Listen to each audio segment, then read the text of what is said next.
പിതാവിനെ മകൻ വെട്ടിക്കൊലപ്പെടുത്തിയ സംഭവത്തിന് ബ്ലാക്ക് മാജിക് ബന്ധം. വെള്ളറട സ്വദേശി ജോസിന്റെ മരണത്തിൽ അന്വേഷണം ആവശ്യപ്പെട്ട് കുടുംബം പോലീസിനെ സമീപിച്ചു. മകൻ പ്രജിൻ ജോസിന്റെ ബ്ലാക്ക് മാജിക് ബന്ധമാണ് കൊലപാതകത്തിൽ എത്തിയതെന്നാണ് കുടുംബത്തിന് സംശയം. സ്വതന്ത്ര ജീവിതത്തിന് അനുമതി നൽകുന്നില്ലെന്ന് ആരോപിച്ച് കഴിഞ്ഞ ദിവസമാണ് പിതാവിനെ വെട്ടിക്കൊന്ന ശേഷം പ്രജിൻ പോലീസിൽ കീഴടങ്ങിയത്.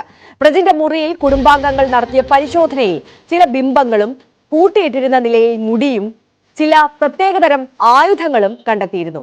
ഇത് ദുരൂഹത വർദ്ധിപ്പിച്ചു.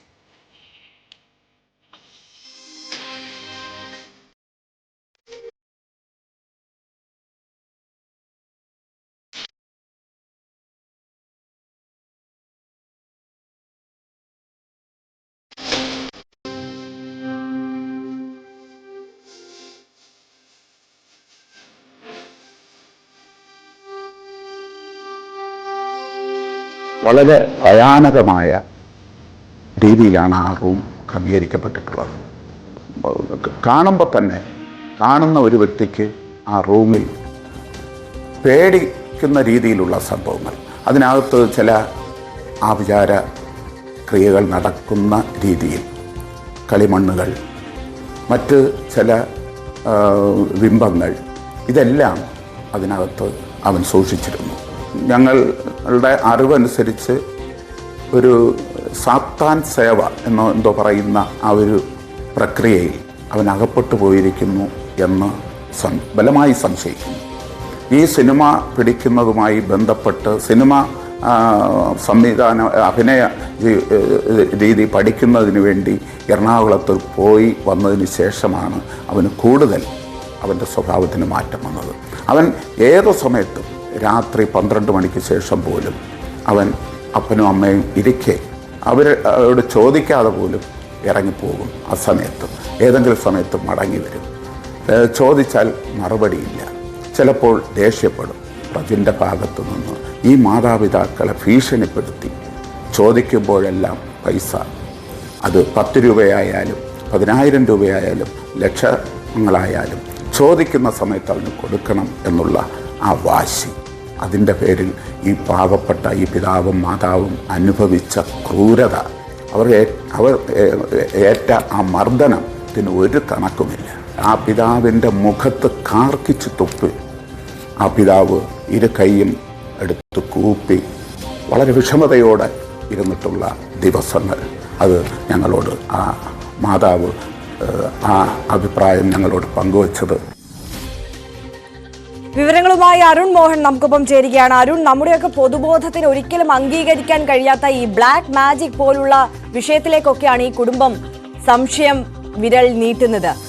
നേരത്തെ ഈ പിതാവിനെ കൊലപ്പെടുത്തിയതുമായി ബന്ധപ്പെട്ട് പ്രജിൻ പോലീസിനോട് പറഞ്ഞ കാര്യങ്ങളിൽ ഒന്നും പക്ഷേ ഇതുമായി ബന്ധപ്പെട്ട ഒന്നും പ്രതിപാദിച്ചിട്ടുണ്ടായിരുന്നില്ല എന്നാണ് മനസ്സിലാക്കുന്നത്. പക്ഷേ ഈ മുറി പരിശോധിക്കുമ്പോൾ അതിൽ നിന്ന് ലഭിച്ചിട്ടുള്ള പല വസ്തുക്കളും വലിയ ദുരൂഹത ഉയർത്തുന്നുണ്ട്. എന്താണ് പോലീസ് പ്രാഥമികമായി ഈ മുറി പരിശോധിച്ചതിന് ശേഷം നൽകുന്ന വിവരം? അത് തന്നെയാണ് നമുക്ക് പങ്കുവെക്കാനുള്ളത്. കഴിഞ്ഞ ബുധനാഴ്ചയായിരുന്നു ഈ പറയുന്ന ജോസ് എന്ന് പറയുന്ന 70-കാരൻ മകന്റെ ദാരുണമായ വെട്ടേറ്റ് മരിക്കുന്നത്. ഈ പറയുന്ന ഇന്നും ഈ പറയുന്ന തരത്തിലുള്ള ഈ പറയുന്ന ഒരു ഗൗരവമായ ഒരു വിഷയമായി കണ്ടിരുന്നില്ല. കാരണം ഒരു മകൻ അച്ഛൻ വെട്ടിക്കൊലപ്പെടുത്തി എന്നുള്ള ഒരു കേവലമായ ഒരു കൊലപാതകത്തിലേക്ക് എത്തുന്ന ഒരു വിഷയമായിരുന്നു.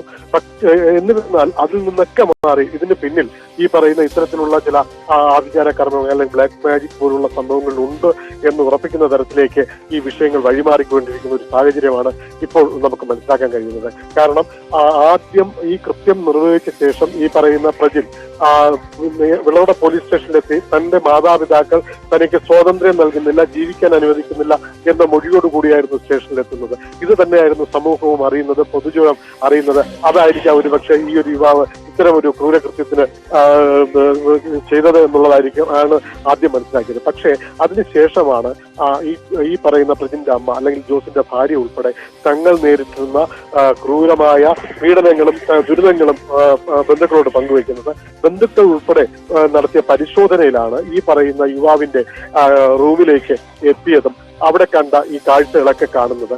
ഇത് പറയുന്നത് ചൈനയിൽ നിന്ന് വന്നതിന് ശേഷം ഇദ്ദേഹം MBBS പഠിക്കുന്നതിലേക്ക് ചൈനയിൽ പോയിരുന്നു. കൊറോണ കാലത്തെ തുടർന്ന് അദ്ദേഹം തിരികെ നാട്ടിലെത്തുന്നു. ആ സമയം മുതൽ ഈ പറയുന്ന പ്രജിന്റെ സ്വഭാവത്തിൽ വളരെ മാറ്റങ്ങൾ ഉണ്ടായിരുന്നു. ഈ പറയുന്ന ഈ കെട്ടിടത്തിന്റെ മേളിൽ 2ാമത്തെ നിലയിലേക്ക് വാർത്തുറപ്പിച്ച പ്രജിൻ ഈ പറയുന്ന മാതാപിതാക്കളെ അങ്ങോട്ട് കടത്തിവിട്ടിരുന്നില്ല, സഹോദരിയെ അങ്ങോട്ട് അടുപ്പിച്ചിരുന്നില്ല. ഒറ്റയ്ക്കുള്ള ഒരു രീതിയിലേക്ക് പിന്തുടരുന്ന ഒരു കാഴ്ചയാണ് ഉണ്ടായിരുന്നത്. എന്നാൽ അതിനോടൊപ്പം അവരാവശ്യപ്പെടുന്ന തുകകളെല്ലാം, ഈ പ്രജിന് ആവശ്യപ്പെടുന്ന തുകകൾ ഈ മാതാപിതാക്കൾ അവന് നൽകിക്കൊണ്ടിരിക്കുകയും ചെയ്തിരുന്നു. എന്തെങ്കിലും ഒരു വ്യത്യാസമുണ്ടായാൽ മർദ്ദനം പതിവായിരുന്നു വീട്ടിൽ. അങ്ങനെയൊക്കെ ഒരു സാഹചര്യമായിരുന്നു. എന്നാൽ ഈ പറയുന്ന എറണാകുളത്ത് സിനിമ പഠിക്കണമെന്നൊരു ആവശ്യവുമായി 1.5 ലക്ഷം രൂപയുമായി ഇയാൾ പോയിരുന്നു. അവിടെ പോയതിനു ശേഷം തിരിച്ചു വന്നിട്ട് കുറച്ച് കൂടുതൽ ഇയാൾ ആൾക്കാരിൽ നിന്ന് പൂർണ്ണമായി അകലുന്ന ഒരു അവസ്ഥയായിരുന്നു. രാത്രി കാലങ്ങളിലൊക്കെ പുറത്തിറങ്ങി പോകുന്ന ഒരു രീതി ഉണ്ടായിരുന്നു നമ്മളോട് പറയുന്നു. അത് എവിടെ പോകുന്നു എന്ന് ചോദിച്ചാൽ അന്ന് അവിടെ വീട്ടിൽ അടിയാവും, ബഹളമാവും. അതുകൊണ്ട് അങ്ങനെ ചോദിക്കാറില്ല. അസമയങ്ങളിലെ യാത്ര ഒക്കെ ഉണ്ടാകുന്നു. മാത്രമല്ല ഈ ആളുടെ ഈ പരിശോധിച്ചപ്പോൾ, ഈ റൂം പരിശോധിച്ചപ്പോൾ കണ്ടെത്തിയ മുടി, ധാരാളം മുടി ഇദ്ദേഹം ഈ പറയുന്ന സ്ഥലത്ത് ശേഖരിച്ചു വെച്ചിരിക്കുന്ന ഒരു കാഴ്ച ഇദ്ദേഹത്തിനുണ്ടായിരുന്നു. ഒപ്പം പല ബിംബങ്ങൾ, പല ആയുധങ്ങൾ ഒക്കെയും ഈ റൂമിന്റെ പല ഭാഗങ്ങളിൽ നിന്ന് കണ്ടെത്തി. ഒരു വിദ്യാസമ്പന്നനായ MBBS പഠിക്കുന്ന ഒരു യുവാവിന്റെ റൂമെന്ന് ഒരിക്കലും തോന്നാത്ത തരത്തിൽ വളരെ അലക്ഷ്യമായ ഒരു അവസ്ഥയിലായിരുന്നു ഈ റൂം പോലും നമുക്ക് കാണാൻ കഴിഞ്ഞത് എന്നുള്ളതാണ് മറ്റൊരു വസ്തുത. കാരണം ഈ റൂമിലേക്ക് ഈ കഴിഞ്ഞ ദിവസമാണ് ഈ മാതാപിതാക്കൾ പോലും കയറുന്നത്. കാരണം അതുവരെ പറഞ്ഞിരുന്നത് മാതാപിതാക്കൾ സ്വാതന്ത്ര്യം നൽകുന്നില്ല എന്നായിരുന്നു പുറം ലോകത്ത് അറിയിച്ചിരുന്നെങ്കിൽ, അല്ലെ മൊഴിയുടെ അടിസ്ഥാനത്തിൽ പോലീസിനോട് പറഞ്ഞിരുന്നെങ്കിൽ, അതിന്റെ വിപരീതമായ ഒരു വ്യവസ്ഥയാണ് ഇവിടെ കണ്ടത്. കാരണം ഇവർക്ക് ഈ റൂമിലോട്ടോ അല്ലെങ്കിൽ മുകളിലോട്ടോ പോകാൻ പറ്റാത്ത ഒരു സാഹചര്യത്തിൽ ഇവരെ പൂർണ്ണമായും അകറ്റി നിർത്തിക്കൊണ്ടുള്ള ഒരു പ്രക്രിയയിലൂടെ ജീവിക്കുകയായിരുന്നു ഈ പ്രജിൻ എന്നുള്ളത്. എന്തായാലും വെള്ളറട പോലീസിലൊക്കെ പരാതി, ഈ ഒരു ആശങ്ക അറിയിച്ചിട്ടുണ്ട്. പോലീസിന്റെ നടപടികൾ വരണം. ഇയാളുടെ മൊബൈൽ ഫോൺ ഉൾപ്പെടെ പരിശോധിക്കണമെന്ന് ആവശ്യപ്പെട്ടിട്ടുണ്ട്. നെയ്യാറ്റിൻകരയിൽ നിന്ന് വിവരങ്ങൾ നൽകിയത്. എന്തായാലും പോലീസ് റൂം ഇപ്പോൾ സീൽ ചെയ്തിട്ടുണ്ട്. ഇതുമായി ബന്ധപ്പെട്ട അന്വേഷണം പുരോഗമിക്കുകയാണ്.